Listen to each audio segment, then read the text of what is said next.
Judges and lawyers in Honduras say that the Supreme Court serves the interest of President Juan Orlando Hernandez, who has pressured it to end legal cases against members of his government and to speed up trials against members of the political opposition.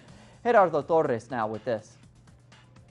In Honduras, the Supreme Court is managed by 15 head judges. In the last 2 weeks, 9 of them have denounced that they are receiving pressure from the executive power to force the cases they are seeing according to the will of current President Juan Hernandez.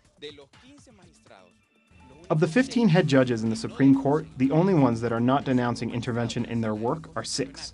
The 5 members of the Constitutional Chamber that were put by the President and who work according to his orders, and the President of the Justice System who, as we have seen, is a servant of the Republic's President. We are living very sad times in our justice system. The current administration created the Justice Council that was supposedly going to help the judges, but according to penal judge Mario Diaz, who is also the president of the Association of Judges for Democracy, this council is just a controlled body to pressure them in their work. Recently, after the election of the Judiciary Council, the levels of repression have intensified. We now have a more effective and permanent control over the activities of the judges. According to lawyer Jorge Calix, in the current situation, it is impossible to talk about justice in Honduras.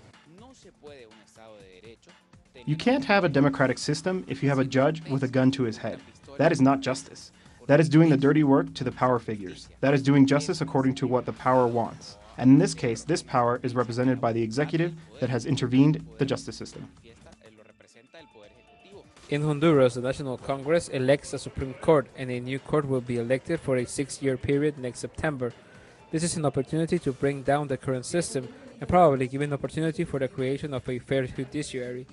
There are many interests concentrated in keeping things as they are, so a strong fight in Congress is guaranteed. Gerardo Torres, teleSUR, Central America.